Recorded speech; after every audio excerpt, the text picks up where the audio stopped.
Assalamualaikum warahmatullahi wabarakatuh. Bismillahirrahmanirrahim. Ketika Rasulullah wafat, itu separuh sahabat hampir mayoritas, ya Rasulullah kita semua ingin kita dulu yang meninggal karena engkau begitu penting. Maka jangan meninggal dulu, kita yang meninggal. Kalau kita yang meninggal itu gak apa-apa, tapi kalau engkau penting, jangan meninggal. Tapi ada saja sahabat, tidak seperti itu. Saya suka Rasulullah meninggal dulu. Alasannya masuk akal. Biar Allah menyaksikan saya kama usaddikuhu hayyan usaddikuhu maitan. Allah biar menyaksikan saya iman kepada Nabi ketika masih hidup. Dan saya buktikan setelah mati pun, setelah meninggal pun, setelah wafat pun, iman. Jadi ternyata baisnya itu supaya orang tahu bahwa iman kita kepada Nabi itu iman yang super. Jika ketika beliau sugeng ya kita iman, setelah wafat juga kita iman. Kai usaddikuhu maitan kama usaddikuhu hayyan. Supaya saya mentasdikkan beliau setelah meninggal sebagaimana kita mentasdikkan beliau saat masih hidup. Dan ternyata Allah ridho dengan perkataan sahabat itu. Kenapa Allah ridho? Karena menjadi pelajaran bagi orang-orang yang ditakdir gak menangi Rasulullah SAW. Tetap mereka ini. Jangan kayak setan. Setan itu kurang ajar betul kalau iblis itu. Masyhur itu. Iblis itu nangis-nangis neng Nabi Musa. Iblis itu takutnya sama Allah itu luar biasa. Sampean kalah. Iblis itu setiap ketemu malaikat karena dia ngerti alam gaib, mesti apa itu? Kama sali syaitani id qala lil insani kfur falamma kafara qala inni bari'um minka inni akhafu wa rabbal alamin. Jadi setan iblis itu paling sering bilang inni akhafu wa rabbal alamin karena iblis itu tahu surga, tahu neraka, tahu kekuasaannya Allah. Jadi takutnya sama Allah luar biasa. Makanya setiap dia mengajarkan kekafiran, setelah orang itu kafir gimana? Inni bari'um minka inni akhafu wa rabbal alamin. Saking takutnya sama Allah, suatu saat iblis ini datangi Nabi Musa. Karena tahu Nabi Musa itu kalimullah. Orang yang bisa komunikasi langsung dengan Allah. Ya Musa ya kalim Allah, saya ini makhluk. Saya takutnya sama Allah luar biasa. Tolong rayukan Allah supaya nerima tobat saya. Karena dirayu terus lama-lama Nabi Musa bilang, oke, tak rayukan Allah. Sama Allah. Karena Musa kekasihnya, ya Allah iblis ini ingin tobat. Tolong dikasih hak tobat. Kata Allah, oke. Dia bisa tobat. Asal mau sujud di makamnya Nabi Adam. Karena kesalahannya dia gak mau sujud sama Nabi. Semenang Nabi Musa karena ada cara untuk iblis menjadi tobat. Dikasih tahu sama Nabi Musa. Alhamdulillah kamu diterima tobatnya. Syaratnya apa? Sujud ke kuburannya Nabi Adam. Wah iblis atau aslinya terus. Asjuduhu maitan wa qatla asjuduhu hayyan. Zaman urip aku ora gelem, mbok wis mati. Oh dasar setan itu. Zaman urip aku ora gelem wis mati mbok kon sujud. Kumat maksudnya terus ya sudah terus sampai sekarang akhirnya. Kalau sekarang tidak mungkin lagi karena nggak ada Nabi Musa. Jadi ijtihadnya sahabat melihat wafatnya Rasulullah itu beda-beda dan ternyata semuanya diridhoni Allah. Karena ternyata yang suka Nabi wafat dulu adalah ingin supaya umat Islam tetap mencintai beliau. Iman sama beliau, tasdik sama beliau, sebagaimana tasdik zaman sugeng.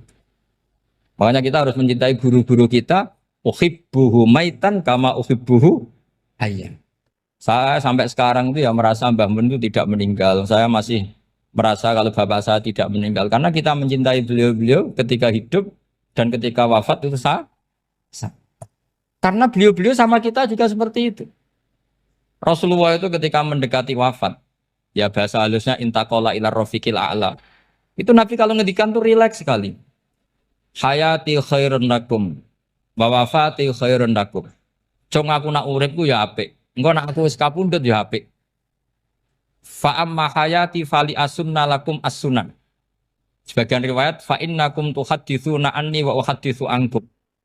Kalau saya masih hidup, saya bisa mengajarkan kamu sunnah. Mengajarkan kamu tradisi-tradisi yang benar. Dan ketika aku mati, ketika aku sudah wafat, maka saya jejer Allah, kata Nabi. Saya berdampingan dengan Allah, maksudnya dekat Allah. Tentu bila Kevin walan hisab.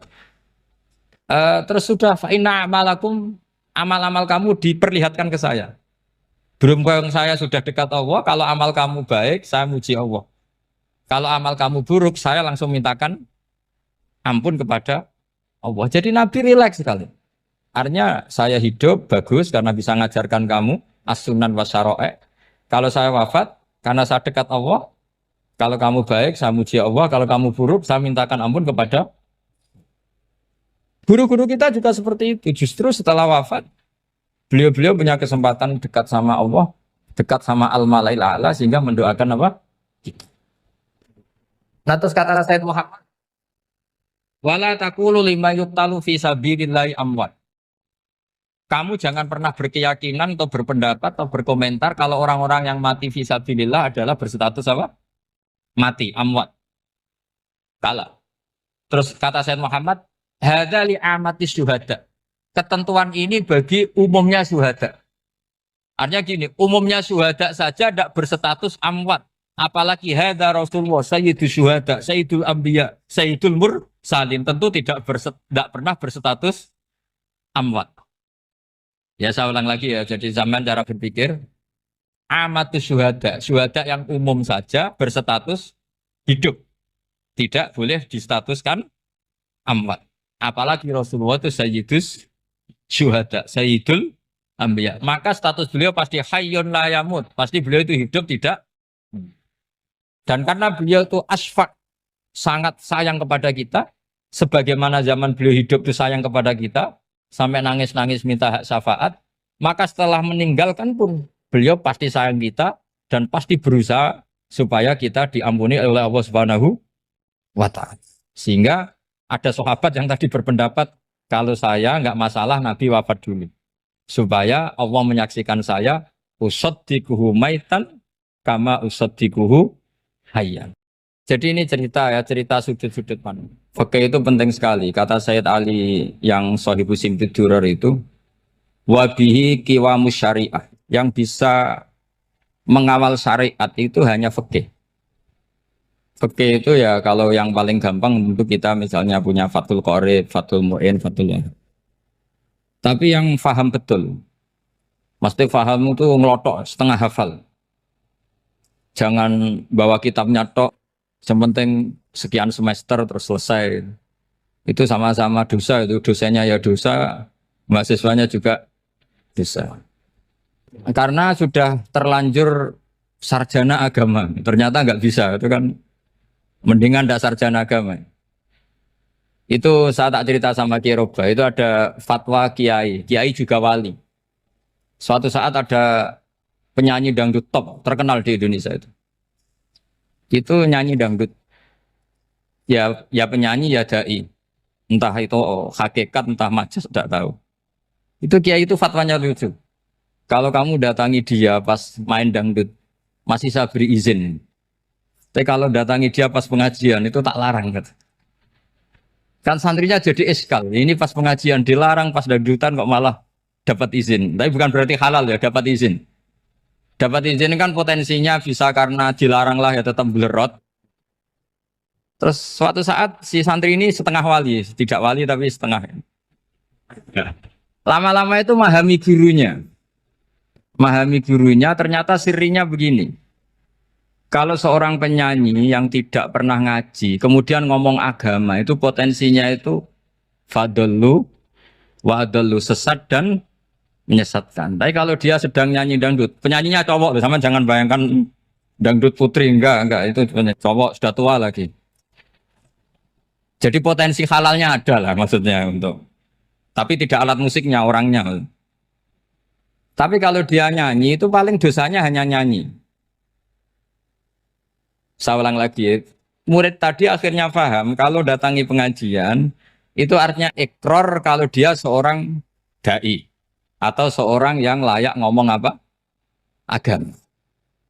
Itu lebih bahaya karena kita santri, apalagi kita doktor atau MM, terus ngekrori orang yang nggak jelas asal usulnya. Tapi kalau nyanyi kan nyanyi saja. Sehingga itu menjadi fikih. Bahaya terbesar dalam fikih adalah apa? Mengkaji fikih tidak dari ahlinya. Ya seorang lagi ya, mengkaji fikih tidak dari apa? Ahli. Nah, kenapa demikian? Begini, saya beri contoh. Ilmu fikih itu tentu pertama dari Rasulullah Shallallahu Alaihi Wasallam.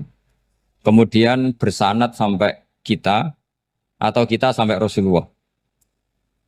Itu ngalami sekian ijtihad yang tidak mudah. Saya beri sekian contoh. Dulu Imam Syafi'i itu sukanya sama guru yang miskin, ya karena rata-rata santri juga miskin. Jadi mesti ngidolakan guru yang miskin, karena sesama miskinnya harus berkoalisi. Tapi akhirnya gurunya Imam Syafi'i itu miskin sekali. Namanya Muslim bin Khalid Az-Zanji itu miskin, Sufyan As-Sauri miskin, Sufyan bin Uyainah miskin. Setelah ngaji di Medina itu Imam Malik itu kaya. Pas itu Imam Malik sudah kaya. Setiap ketemu Imam Syafi'i dikasih uang. Sampai ketika Imam Malik itu bilang, kamu sudah alim, ilmu saya sudah habis, kamu ngaji sama yang lain. Sama siapa? Kata Imam Malik, orang yang sealim saya sudah meninggal, namanya Abu Hanifah. Tapi dia punya murid, namanya Muhammad bin Hasan Asy-Syaibani, kamu ke sana. Terus Imam Malik datang ke Baki. Dulu Baki itu pasar rental, ya Grab lah kira-kira sekarang. Untuk mengumumkan, siapa kafilah yang mau ke Irak? Kita ya Imam Malik, dibayari sama Imam Malik. Ini yang antar ke Irak, ke Muhammad bin Hasan Asy-Syaibani. Imam Malik mulai ngeper. Guru saya yang miskin tidak pernah nyangoni, guru-guru saya yang kaya sering nyangoni. Mulai memasalahkan kiai miskin, gitu. Kira-kira seperti itu mulai masalah. Setelah datang ke Irak, di Muhammad bin Hasan Asy-Syaibani itu si Muhammad bin Hasan Asy-Syaibani itu kalau ngitung uang itu di meja tamu.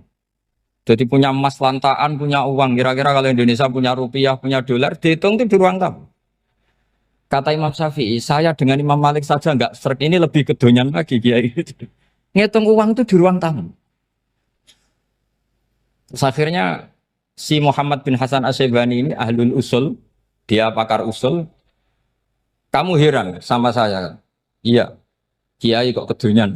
Dia ngomong gitu.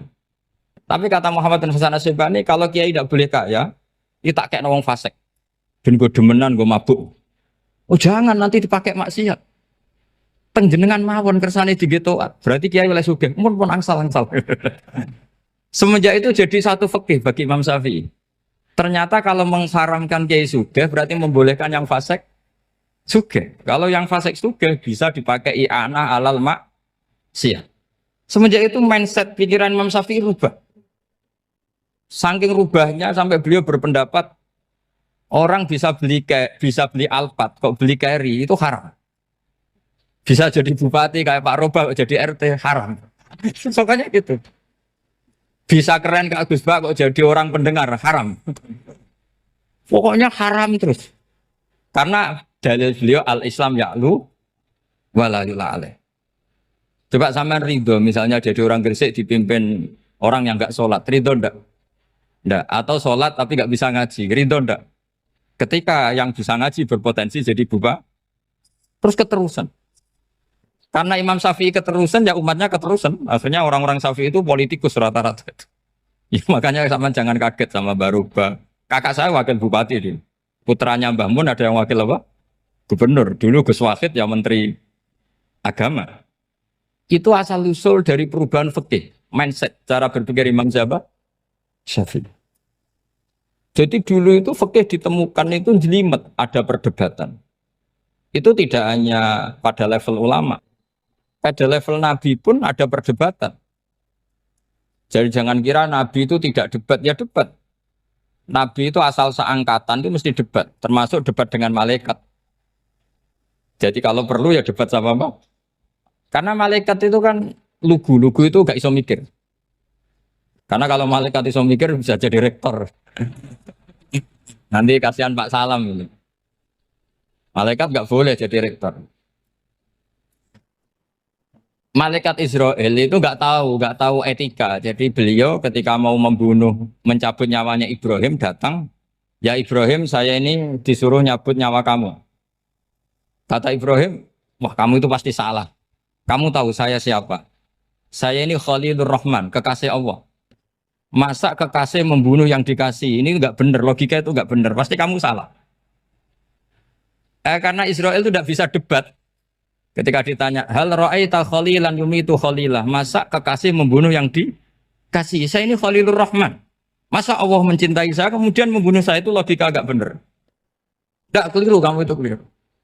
Israel akhirnya terbang lagi. Ya Allah, katanya logika saya ini salah. Karena masa kekasih membunuh yang dikasih.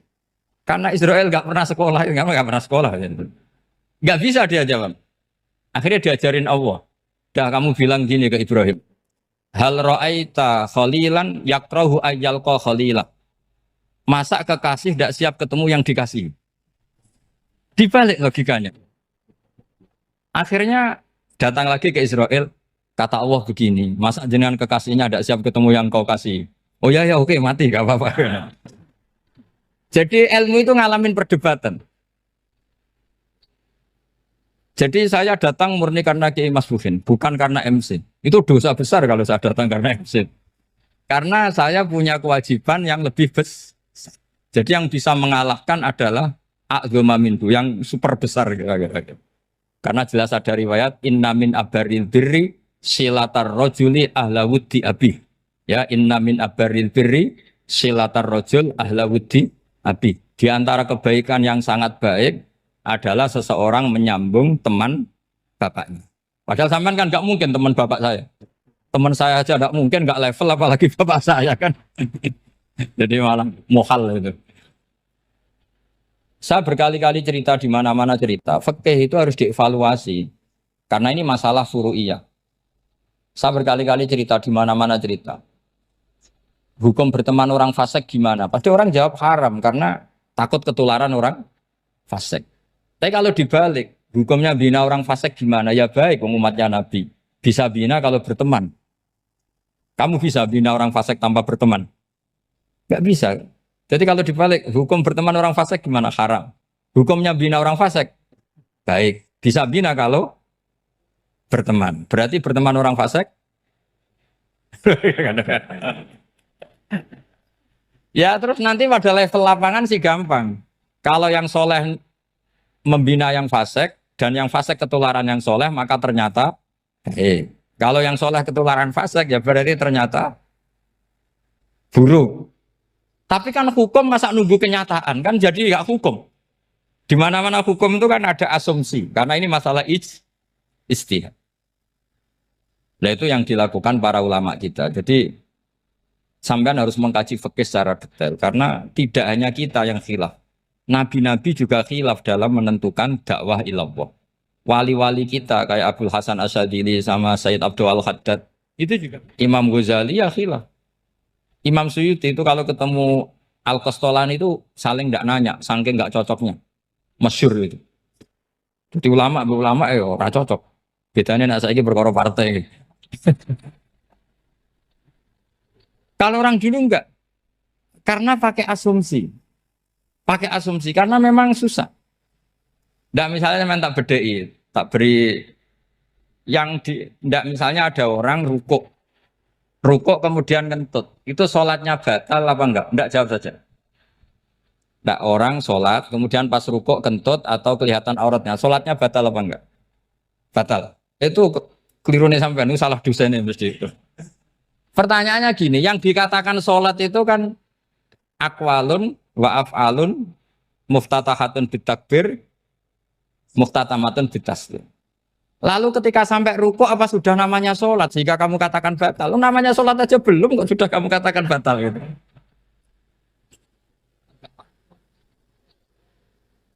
Iya kan? Jadi kalau aku mau sholat pas ruku ngetut batal atau ora? Mestinya jawaban yang benar, ya ora sholat jadinya gitu. Karena kalau dikatakan sholat definisinya harus sampai salah. Tapi kan kita nggak mungkin ngomong seperti itu kan dianggap majnun. Padahal itu yang benar, yang punya kecerdasan. Nah makanya pertanyaannya, fikih itu ngikuti bahasa awam apa bahasa istilah? Kalau ngikuti bahasa awam ya kayak tadi, sholat kok pas rukuk kentut maka batal. Sebenarnya yang batal itu sholatnya apa rukuknya? Nah makanya terjadi perdebatan, kalau yang pakar-pakar usuli itu salah istilah itu nggak mau. Saya ulang lagi, kalau pakar-pakar usuli itu salah istilah itu nggak mau. Terus misalnya tak beri contoh lagi. Kalau imam itu sudah salam pertama, Salam pertama itu yang rukun kan salam pertama.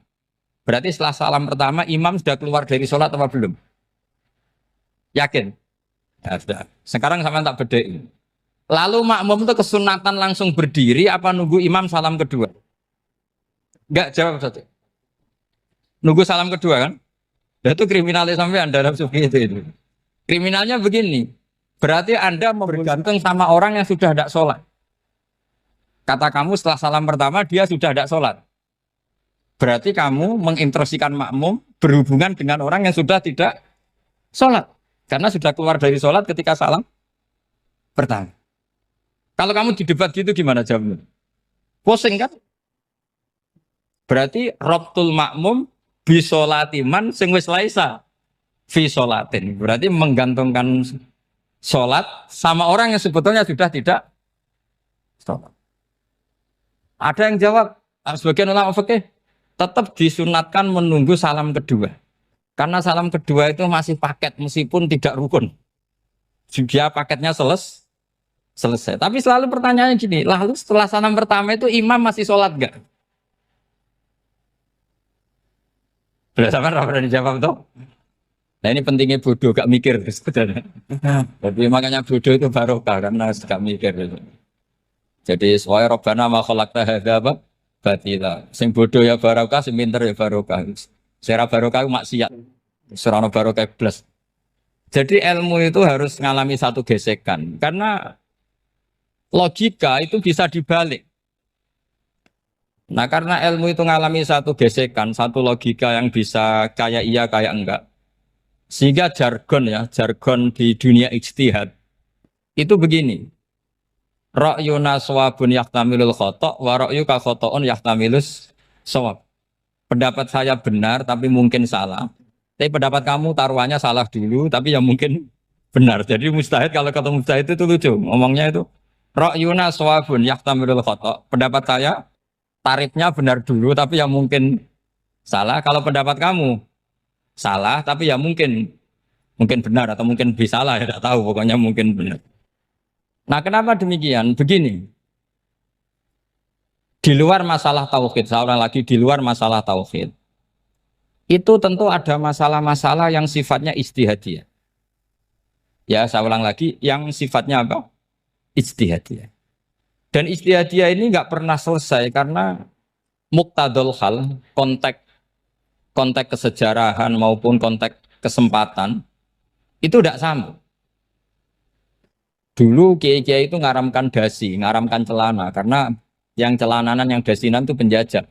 Sehingga mantas sabah biqaumin bahwa minhu.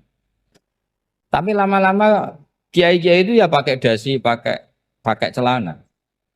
Ya karena dianggap sudah tidak mantas sabah biqaumin bahwa minhu. Ini ngalami pergeseran. Semua istihad itu ngalami pergeseran. Lalu pertanyaannya begini, lalu istihad apa Gus yang permanen? Yang permanen ya istihad dengan alat apa? Istihad. Saya beri contoh misalnya begini. Nabi Musa itu yang ngalami istihad. Kata beliau karena kangen Allah, itu ingin melihat Allah karena kangen. Rabbi arini angzur ilai. Qala lan tarani walakin ingzur ilal jabal. Ya sudah namanya orang kangen ya ingin melihat, ya sudah gitu aja. Sehingga ahli ilmu kalam itu berdebat. Kalau kata ahli sunnah, karena Nabi Musa minta ingin melihat Allah, berarti melihat Allah itu jaiz, mungkin. Karena Nabi nggak boleh bodoh meminta sesuatu yang mau hal. Maka antipatinya ahli sunnah terhadap pendapat Mu'tazilah itu antipati. Karena menurut pendapat Mu'tazilah, Allah itu qadim, Allah itu laisa kamislihi syai'un, sehingga nggak bisa dilihat. Pertanyaannya adalah berarti Nabi Musa meminta sesuatu yang mau hal. Itu bodoh sekali sampai nggak tahu mana mau hal, mana apa? Jaiz. Makanya kata Imam Ghazali, masa Nabi Musa yang Nabi nggak tahu kalau melihat Allah itu mau hal. Sampai minta berarti nganggap itu jaiz atau boleh. Itu cara pandang orang-orang ahli sunnah apa? Wal jamaah. Tapi tetap saja sebagian ulama itu ya balelo. Yang kayak Mu'tazilah itu ya balik loh cara berpikir pokoknya itu karena kangen bukan karena mungkin atau tidak mungkin. Jadi nggak mungkinnya tetap tidak mungkin. Terus mereka dalil la tudrikul absar wa huwa yudrikul absar. Nah, sudut pandang ini akan terus. Ada seorang wali ditanya, kalau kamu di surga ingin melihat Allah apa enggak? Jawabnya enggak. Kenapa ya? Kasihan Allah. Terus kenapa ya? Unazzihu dzalikal jamala an nadhari misli. Saya tidak ridho Allah yang hebat, yang keren, kemudian sing delok di rumah aku wong resik. Koyok gak ngergani pangeran. Sebenarnya sing delok Allah ben golongane Nabi Muhammad, Nabi Ibrahim, kowe ora usah ngilangi keren. Maksudnya itu. Jadi ada ulama itu jadi wali kalau sholat itu karena di soft belakang. Tapi jangan ditiru. Itu kan nggak lazim ya. Lazimnya kan afdhalus sufuf as-saful awal. Ketika ditanya, kenapa kamu kalau sholat di belakang? Cek GR koyok wani suwan pangeran gue ngarep. Aku sungkan, nanti gue gulir. Kalau sampean kan karena males, bukan karena sungkan. Jadi itu artinya rasa ya.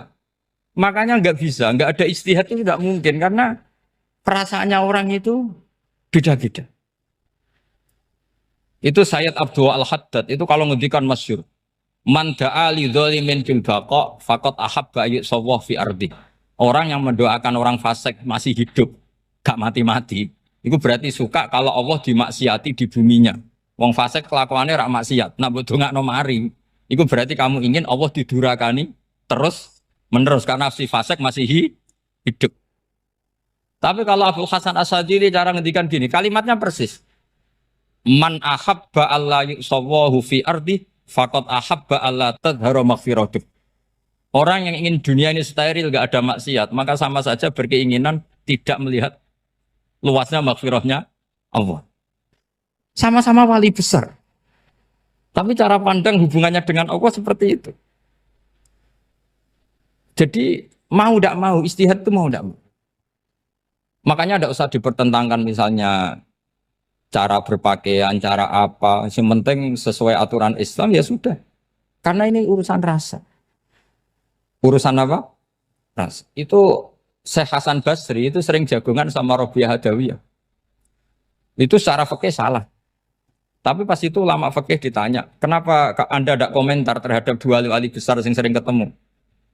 Andai kan semua santri seperti itu akan saya halalkan, karena nggak mungkin punya nafsu. Sehingga fikih dulu memang masih asli. Kamu lihat di takrib misalnya, lelaki melihat perempuan itu nggak boleh kecuali sekian alasan. Termasuk boleh itu litaklim karena mengajar atau lil muamalah. Nah, ini yang mulai masalah.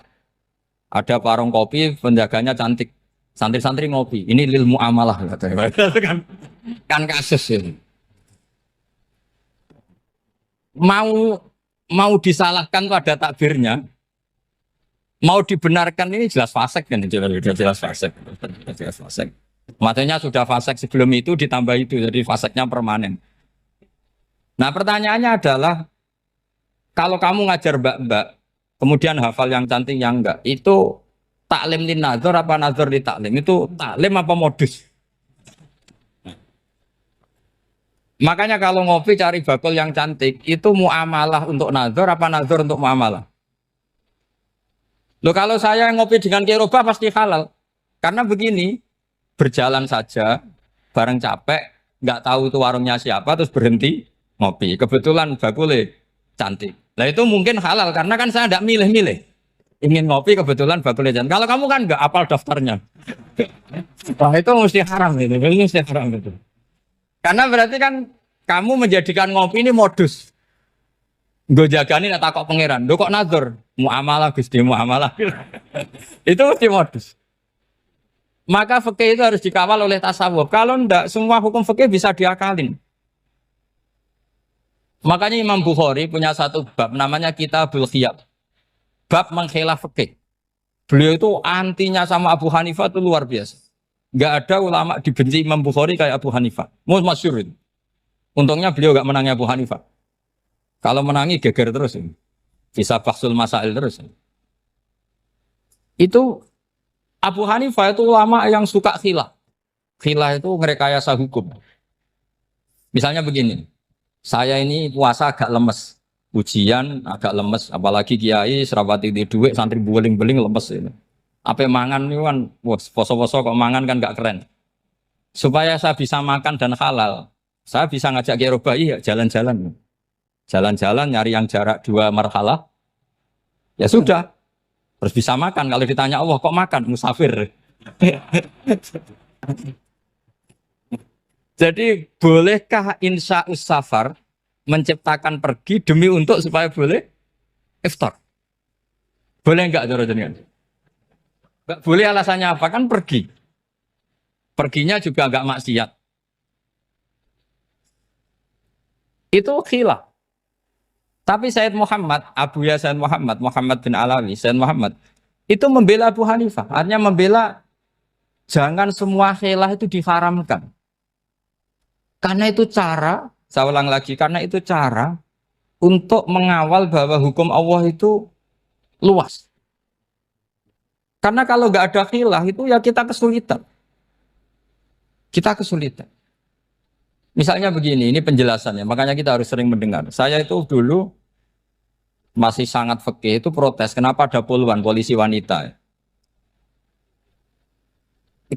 Itu kan pekerjaan cowok ya, pekerjaan pria.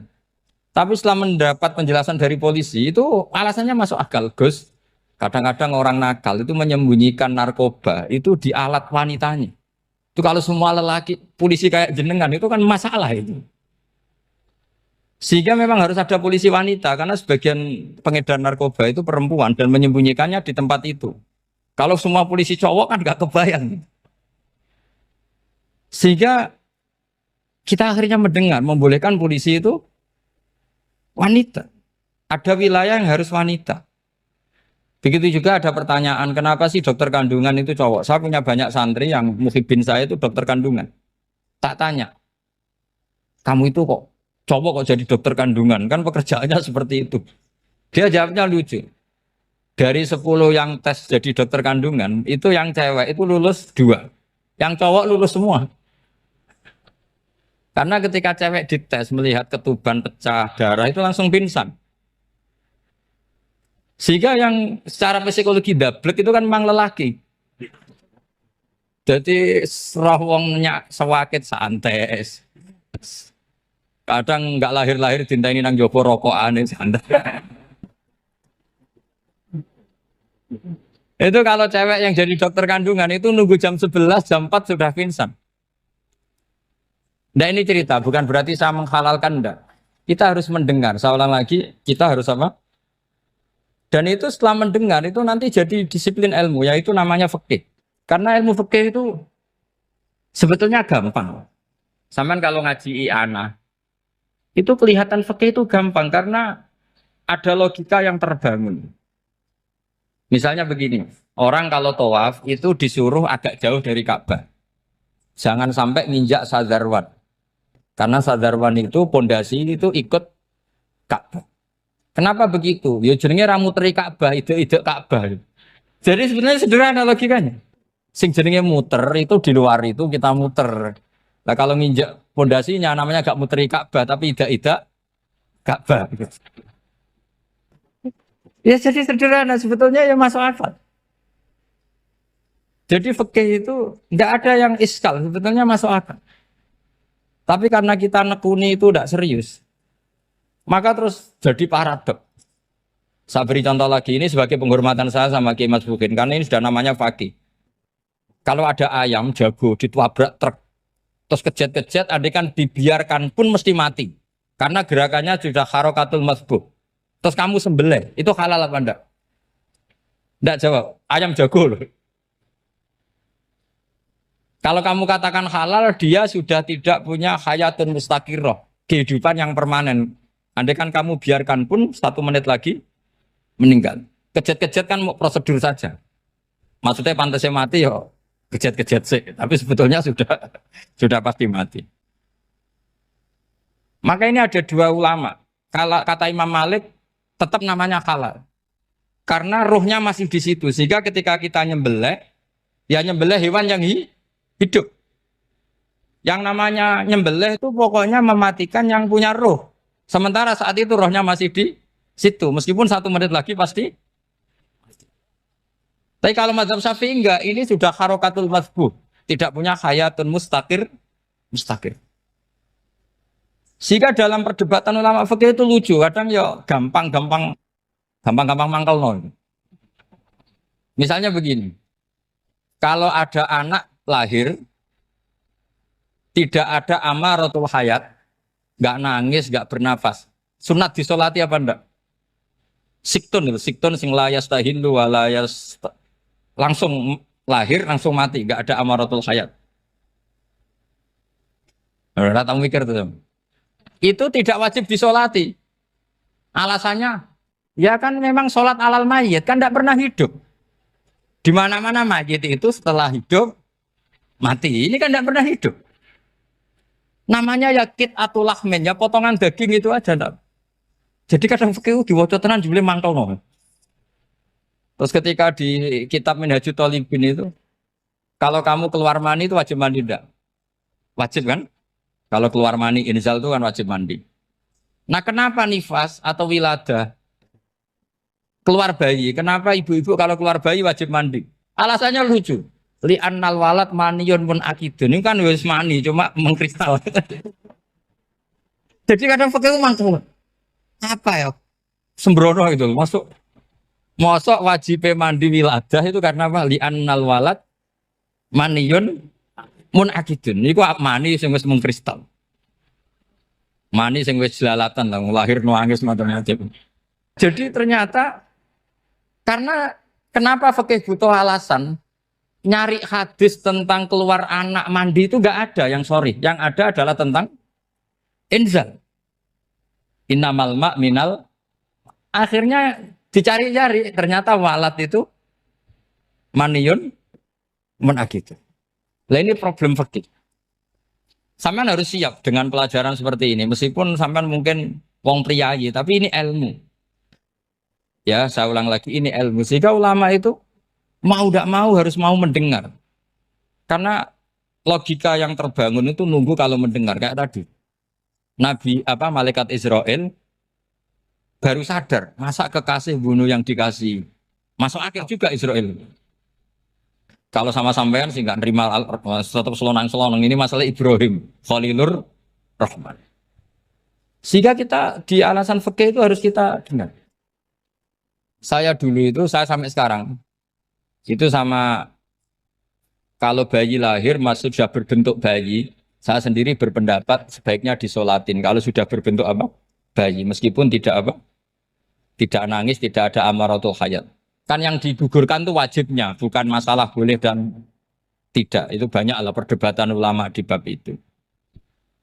Saya beri contoh lagi perdebatan ulama. Ini contoh-contoh fikih karena ini khusus penghormatan status fakih tadi. Itu kalau ada orang mati, jenazah itu. Jenazah itu kalau sholat, itu kan umumnya jenazah di depan, kita nyolati di belakang. Itu yang mengatakan begitu ya tidak punya alasan. Ya taunya mulai dulu begitu, di mana-mana nyolati jenazah, jenazahnya di depan. Tapi di kitab Mahali jelas diterangkan, kata kaul sani tidak wajib.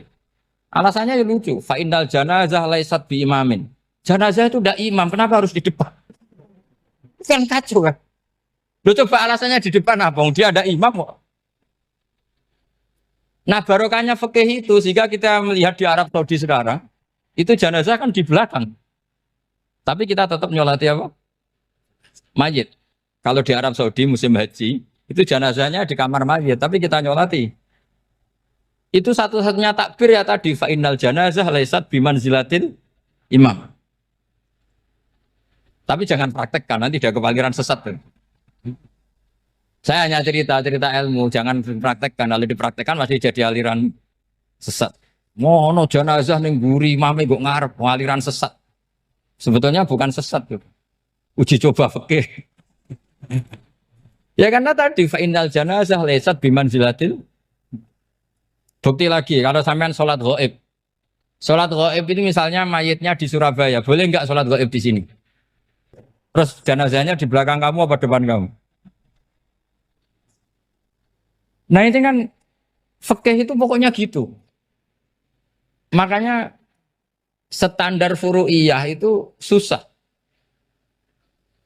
Karena perdebatannya itu mirip-mirip. Kayak iya, kayak tidak, kayak. Makanya dulu zaman sahabat, Ada sahabat itu mencintai Rasulullah. Senengannya sowan. Bukti cinta sowan. Banyak juga yang sahabat bukti cinta Nabi itu tidak pernah sowan. Alasannya ganggu. Kenapa kamu jarang sowan Nabi? Saya sering jamaah sama Nabi, saya tidak pernah sowan. Kenapa? Ganggu. Biar Nabi kalau di rumah sama anak istrinya, saya tidak mau ganggu. Makanya saya termasuk kiai yang gak pati seneng disowani. Karena ya itu tadi. Kalau ngulang seneng saya, kalau disowani biasa saya. Kalau Kiai Roba itu nilai, nak pernah sepuh jadi rasuan nilai. Jadi beda, saya sering ditilii Kiai sepuh. Tapi bahasanya tentu tidak sowan, tapi nopo nilai. Kalau sowan itu maka kan nafkah itu seperti itu. Jadi ada disiplin, di situ ada disiplin ilmu. Yang kadang kita tidak cocok. Makanya Imam Syafi'i sendiri ngendikan kadang beliau dengan gurunya, dengan Imam Malik sampai ngarang ikhtilafu Malik. Beliau punya data yang beliau itu sedang nggak sama dengan gurunya, yaitu Imam siapa? Malik. Karena mindsetnya itu beda. Tidak sampai misalnya saya tanya, sholat itu harus menghadap kemana? Tidak, jawab saja. Kiblat kan. Ukurannya apa coba? Namanya madhep. Wajah apa dada? Imam Syafi'i milihnya dada. Sekarang praktekkan dalam dialog keseharian. Saya jagungan sama Kiai Roba seperti ini, terus wajah saya begini, madep enggak? Nah itu masalah. Terus pertanyaannya, madep dengan dada itu fis sholat apa fil qiyam?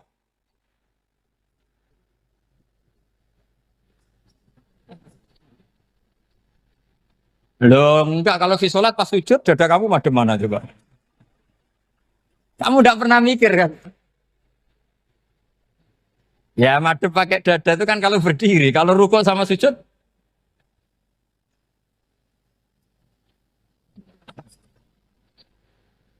Loh itu ulama itu jelimet gitu. Makanya jarang yang menekuni profesi ulama itu. Karena menekuni proposal banyak, karena memang susah. Jadi ulama itu orang yang cara berpikir sudah aneh.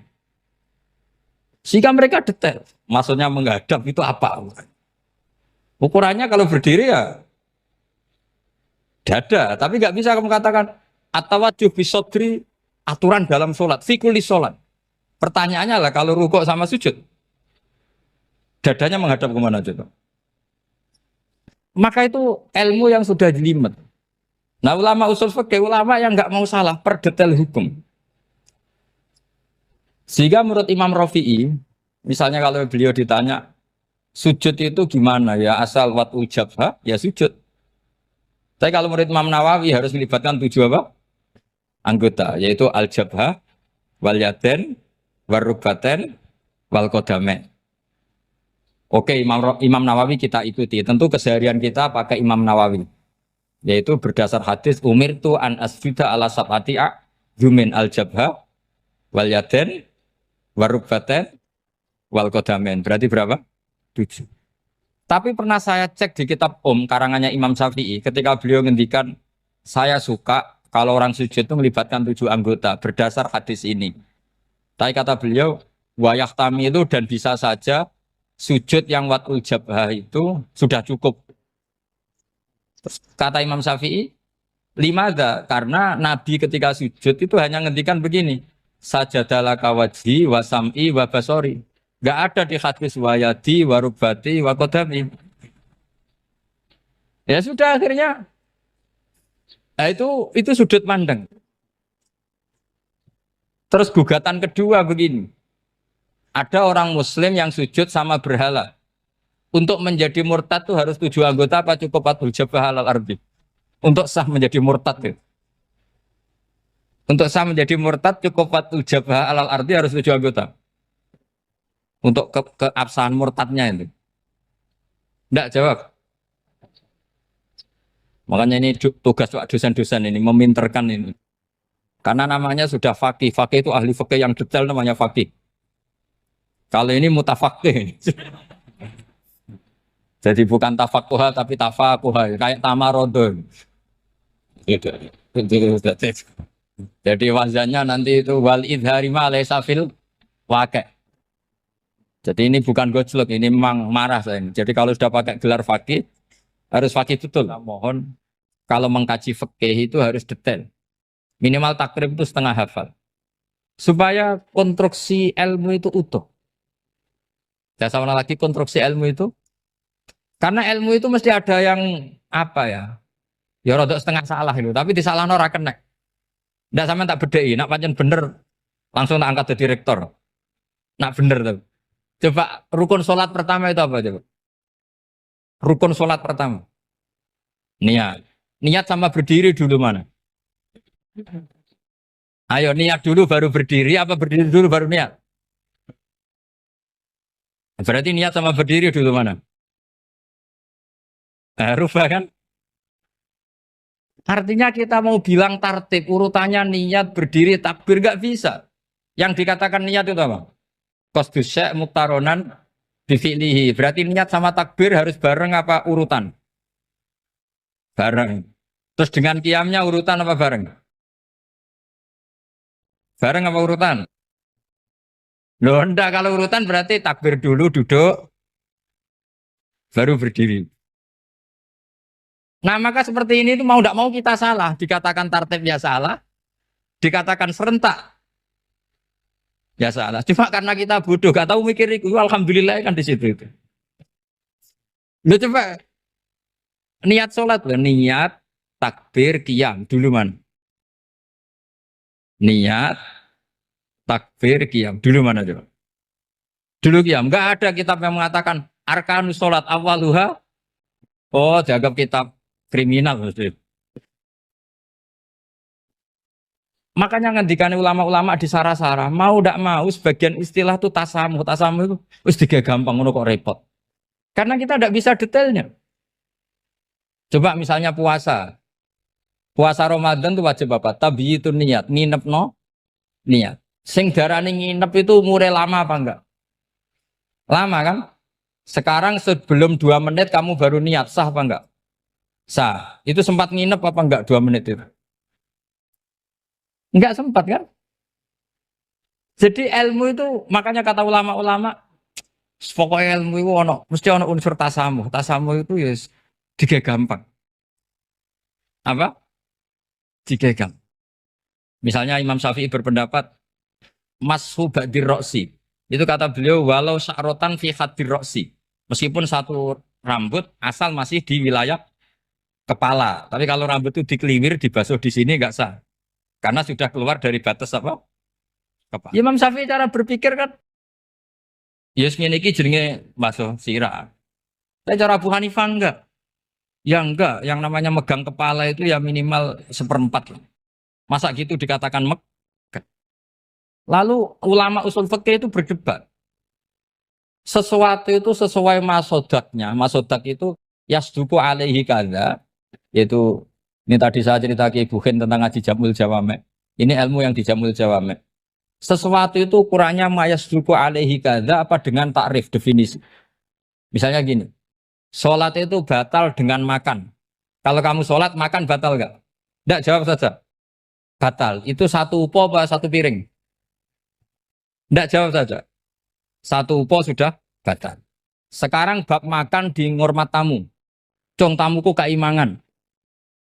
Iku sak upo apa sak piring? Nah ini kan tidak fair. Di bab tamu makan satu piring, tapi di bab sholat satu upo. Maka pertanyaannya, lalu penamaan sesuatu itu berdasar masodak, mayasduku alaihi ismu kadza, atau berdasar uruf?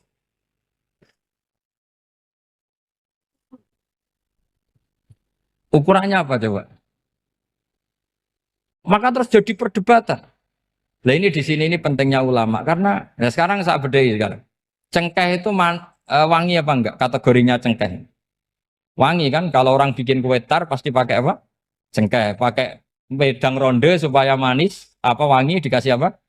Cengkeh. Nah itu saya berkali-kali cerita, pernah mau dipikirkan orang Islam itu nggak boleh rokok karena dianggap pakai apa? Mewangi karena ada apa? Cengkeh. Tapi terus didebat, kalau gitu berarti orang Jumatan sunat rokok. Karena Jumatan disunatkan pakai pewangi. Wah itu kan, wah akhirnya tuh, wah iya repot ya.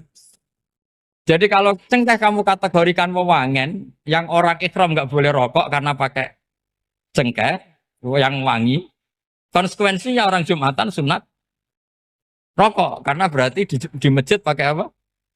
Pewangi. Kan sesat semua ya jadi. Jadi itu ilmu. Makanya selain fikih mateng, itu ada ilmu yang namanya usul fikih. Usul fikih itu yang neliti itu.